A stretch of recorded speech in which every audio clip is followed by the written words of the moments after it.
The lights of old Hollywood never truly fade. They shimmer in our memory like candle flames behind velvet curtains. But beyond the gowns, the champagne toasts, and the flashing bulbs of eager cameras, there were stories that no studio dared to put on screen. Stories of women who loved other women quietly, defiantly, and sometimes tragically, in a time when such passions were cloaked in whispers. Imagine walking down Sunset Boulevard in the 1930 seconds. The stars smile from billboards, their images carefully polished by publicity machines. Yet, in shadowed mansions, behind closed dressing room doors, entirely different scripts are being written, scripts of love that could never make it past the Hays Code censors. These women carry double lives, immortal icons on the silver screen, and fragile, daring hearts off it. Today, we peel back that curtain. We revisit their names: Dorothy Arzner, Barbara Stanwyck, Joan Crawford, Greta Garbo, Katharine Hepburn, Marlene Dietrich, Tallulah Bankhead, Mercedes de Acosta, and more. Their art shaped Hollywood. Their hidden lives shaped themselves. Each one is a story of risk, resilience, and an unyielding hunger for authenticity. This is not gossip. It is remembrance. It is the echo of a truth that survived despite silence. In the golden age of cinema, film sets were empires ruled by men, directors, producers, moguls with cigars and ledgers.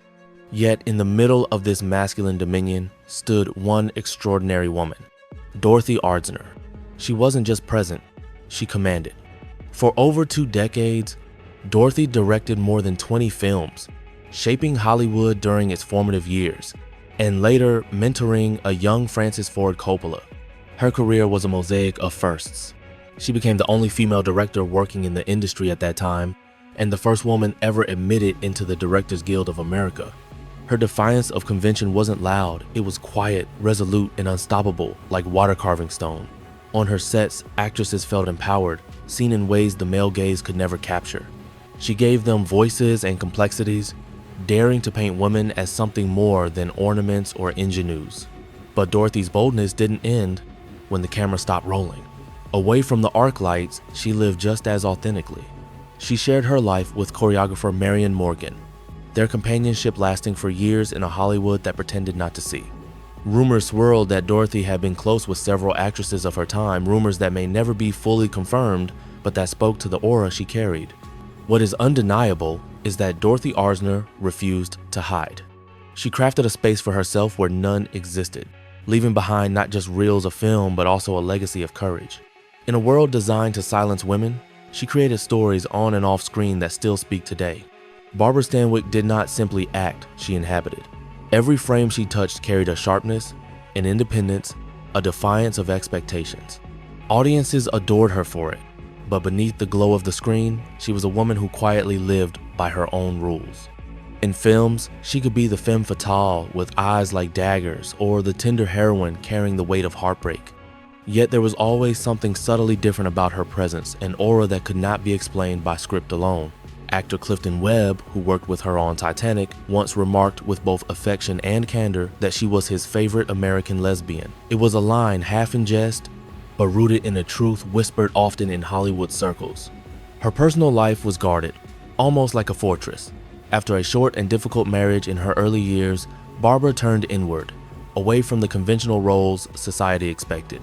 For over 3 decades, her most constant companion was her publicist and confidant, Helen Ferguson.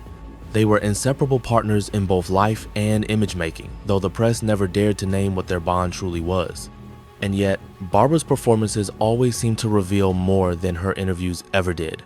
She related to men differently, always on her own terms, never submitting to the era's formula of submissive romance. It was as though the woman behind the character was constantly slipping through, a quiet rebellion against Hollywood's glossy illusion. Barbara Stanwyck's story is not just about stardom, it's about resilience, survival, and the silent power of a woman who loved, who endured, and who never apologized for the life she chose to live. Before she was the legend immortalized in boldface headlines, Joan Crawford was a dancer on dimly lit stages, a young woman clawing her way into Hollywood's dazzling yet ruthless spotlight. She earned her place not by birthright, but by relentless ambition, a fire that would fuel her rise, even as it cast shadows she could never escape. One of the most cherished moments of her youth came when she finally stood near her idol, Greta Garbo.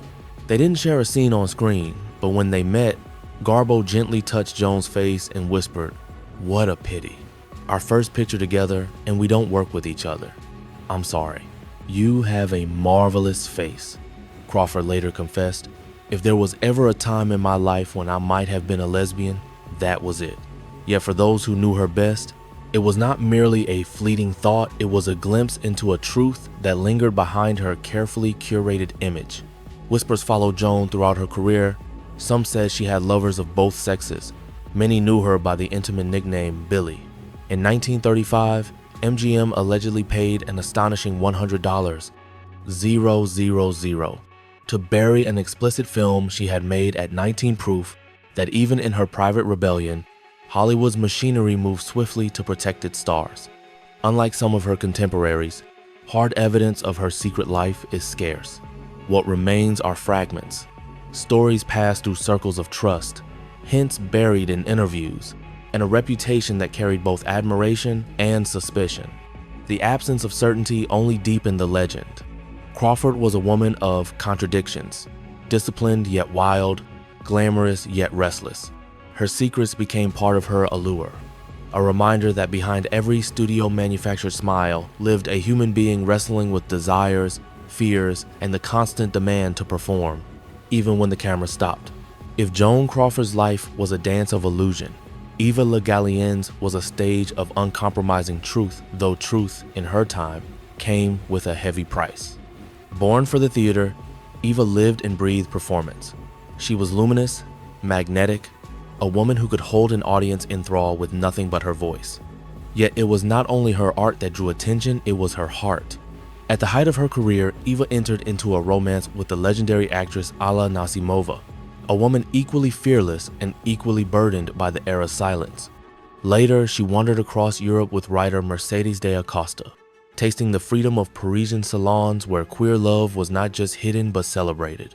There, at Natalie Barney's famed gatherings, Eva moved among artists and dreamers who dared to love without apology. But freedom has a way of vanishing when shadows lengthen. Eva's most painful chapter unfolded in her affair with actress Josephine Hutchinson, who at the time was still married. When the relationship came to light, the press pounced with merciless appetite. Headlines screamed scandal, and Eva's spirit bent under the weight of ridicule. In a moment of despair, she warned her friend, "If you have any thoughts about being a lesbian, don't do it. Your life will be nothing but tragedy." And yet, even in her grief, Eva never abandoned the stage. Alongside director Margaret Webster, her next great love, she co-founded the American Repertory Theater, determined to keep creating, even as her personal life bore the marks of sacrifice. Eva Le Gallienne's story is not one of defeat, but of persistence. She carved her name into American theater, proving that even in the face of cruelty and exposure, the call of art and the yearning for love would always burn brighter than shame. Few names shimmer in Hollywood's memory with the same mystique as Greta Garbo. She was beauty sculpted in shadow and light, a goddess of silence and secrecy. On screen, she was untouchable. Off screen, she was impenetrable. She dated men, yes, but never married, choosing solitude over convention. And in doing so, she fed the legend of the woman who famously said, "I want to be alone." But behind that curtain of privacy lay stories too human to ignore. At just 19, before Hollywood claimed her, Garbo filmed in Germany, where she encountered Marlene Dietrich, older, magnetic, already known for her fearless charm. Historians suggest Dietrich seduced Garbo, a conquest that left the sensitive young actress shaken. The wound was so deep that for the rest of her life, Garbo denied ever having known Dietrich. It was as if erasure could heal what memory had carved. Yet Garbo was not destined for loneliness. In Hollywood, she found companionship that endured in quieter, gentler ways. She formed a tender bond with actress and screenwriter Salka Viertel, who became her closest friend and confidant. It was Salka who introduced her to Mercedes de Acosta, the fiery writer with whom Garbo shared a relationship that flickered between intimacy and estrangement, passion and withdrawal. Those who knew her best said Garbo longed for connection, but only on her own terms. She resisted labels, resisted explanations. While others flaunted their glamour in grand gestures, Garbo withdrew, and in that withdrawal created an aura unlike any other. Her silence was not absence, it was power. To this day, Greta Garbo remains the ultimate enigma, a woman whose heart whispered in private what the world could never force her to confess in public.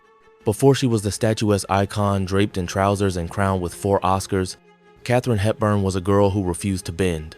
As a child, she shaved her head bald and demanded to be called Jimmy. That spark of rebellion never left her. It grew into the iron spine of a woman who challenged Hollywood, fashion, and even gender itself. On screen, she radiated a fierce independence. While other actresses were wrapped in satin gowns and framed as fragile beauties, Hepburn strode across the screen in tailored pants, with a sharp tongue and a gaze that brooked no nonsense. Her boyish style and free-spirited confidence were not just aesthetic choices, they were declarations. In a town obsessed with conformity, Katharine Hepburn made her refusal to conform into an art form. Yet Hollywood, ever quick to sneer at what it could not control, whispered behind her back. One agent's wife mockingly referred to her with a cruel nickname, an attempt to diminish her power. But Hepburn never seemed to care. She laughed louder, dressed bolder, lived freer. Her first great emotional anchor was Laura Harding, a wealthy socialite she met in college. For years, they were inseparable, traveling together, living side by side, their companionship so obvious that even the press noted it, though carefully avoiding the question of what it truly was, whether lover, friend, or both. Laura was the first to share Katharine's secret world. And this was just the beginning. Throughout her life, Hepburn cultivated deep, unconventional connections that blurred the line between friendship and romance. She built her legend not only through her roles, but through her defiance, refusing to apologize, refusing to explain, refusing to let anyone dictate the script of her private life. Katharine Hepburn's story is one of raw authenticity. She was not just an actress, she was a woman who rewrote the very definition of what it meant to be female in Hollywood. On the glittering stages of Broadway and the early silver screens of Hollywood, Alla Nazimova was more than an actress, she was a phenomenon. Born in Russia, she carried to America an intensity that made her unforgettable. Whether delivering a monologue under stage lights or gazing into the camera with eyes that seemed to pierce through illusion itself. But her true power lay not only in her art, but in the world she built behind closed doors. It was Nazimova who coined the phrase the sewing circle, a coded name for the clandestine network of lesbian, bisexual, and curious women in Hollywood. In an era where exposure meant ruin, she created a quiet refuge for those who loved outside society's rules. Her Sunset Boulevard estate, famously called the Garden of Allah, became a sanctuary. Behind its ornate gates, actors, writers, and artists gathered to shed their disguises. It was a place where masks came off, where forbidden love was lived openly, if only for a few stolen hours. By 1926, the estate had transformed into a hotel, but its reputation as a haven only grew. Legends whisper that it was there that some of Hollywood's most powerful stars found freedom to laugh, to drink, to love, without the weight of scandal pressing down on them. Nazimova herself was remarkably open for her time. She helped nurture the careers of other women in the circle, including Jean Acker and Natasha Rambova, offering not just mentorship, but solidarity. And from 1929 until her death in 1945, she shared her life with her partner, Gleska Marshall, a quiet, enduring love in a world where most were forced to deny it. In an industry built on artifice, Alla Nazimova dared to craft something authentic, a hidden community of women bound by passion and resilience. Her name is often footnoted in Hollywood history, yet her legacy as an architect of sisterhood still echoes in every story of queer courage that followed. Few stars embodied allure quite like Marlene Dietrich. With her smoky gaze, languid voice, and statuesque presence, she seemed less like a mortal woman and more like a vision conjured out of light and shadow. On screen, she could melt hearts with a smile or shatter conventions with the tilt of her chin. Film critic Kenneth Tynan once described her perfectly. She has sex, but no positive gender. Her masculinity appeals to women and her sexuality to men. And, long before Hollywood crowned her a queen of glamour, Dietrich had already lived through the wild bohemian nights of 1922 Berlin, a city humming with jazz, art, and unrestrained love. In those smoke-filled cabarets, she was free to explore, to seduce, to defy. Berlin embraced her openness. It was a playground where boundaries dissolved under neon lights. When she crossed the Atlantic, she brought that same fearlessness with her. In America, Dietrich became more than a star. She became a symbol of bold femininity. She wore tuxedos with the same elegance as evening gowns, her mere presence a challenge to the rigid lines of gender. She didn't simply cross boundaries, she danced over them, dazzling in heels and bow tie alike. Behind the glamour, her love life was a constellation of passions, men, women, and sometimes both at once. She had romances with powerful men, but also with women whose names still shimmer in Hollywood's secret history. To Dietrich, love was not about rules. It was about chemistry, freedom, and the thrill of breaking every expectation. Her unapologetic appetite for life scandalized censors, but it also made her unforgettable. To watch Marlene Dietrich was to witness, desire, unchained, a woman who refused to be categorized, who refused to belong to anyone but herself. If Hollywood had its enigmas and Berlin its bohemians, Broadway and beyond had its firecracker, Tallulah Bankhead. She was a storm wrapped in silk and cigarette smoke, a woman whose voice rasped with wit and whose laughter could fill an entire theater. Wherever she went, stage, screen, radio, or television, Tallulah didn't just perform. She consumed the room. She lived with an unfiltered boldness that left even the most jaded insiders wide-eyed. Known for her sharp quips and scandalous one-liners, Tallulah had no patience for pretense. She drank heavily, spoke loudly, and pursued pleasure with fearless abandon. Stories of her affairs, especially with women, were whispered across Hollywood and Broadway. It's been said that nearly every prominent lesbian or bisexual woman of her time had, in one way or another, a connection to Tallulah Bankhead. Though she married once, to actor John Emery, the union lasted a brief 4 years. After that, she never married again, declaring with a flourish that she preferred her freedom. To her, romance was a spark, not a chain. I go into them impulsively, she admitted, and I forget them just as quickly. Her defiance did not sit well with everyone. The strict censors of the Hays office branded her unsuitable for public consumption, citing her so-called verbal moral turpitude. But Tallulah wore their condemnation like jewelry, turning it into yet another layer of her legend. To audiences, she was unforgettable. To her lovers, she was irresistible. And to history, Tallulah Bankhead remains the woman who refused to whisper her truth. She shouted it sometimes drunkenly, sometimes wickedly, but always unapologetically. If there was ever a woman whose life read like a string of passionate poems, it was Mercedes de Acosta. Playwright, screenwriter, and socialite, she was less remembered for her art than for the constellation of lovers who moved through her orbit, many of them the most luminous women of the 20th century. From childhood, Mercedes resisted the boxes society tried to place her in. She dressed more like a boy than a girl, and her mother fondly nicknamed her Raphael. It was the first hint of a lifelong refusal to live by anyone else's rules. Later, Alice B. Toklas would remark with both awe and envy, "Say what you will about Mercedes, she's had the most important women of the 20th century."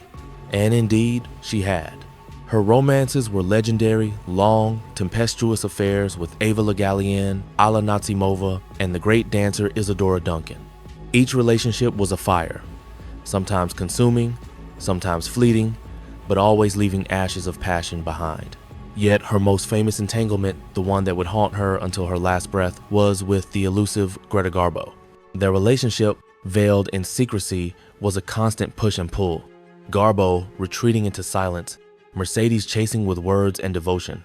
To Mercedes, Garbo was not just a lover but an obsession, a muse she could never fully possess. In 1920, Mercedes married painter Abram Poole, but the marriage was hollow, a facade she demanded be kept private.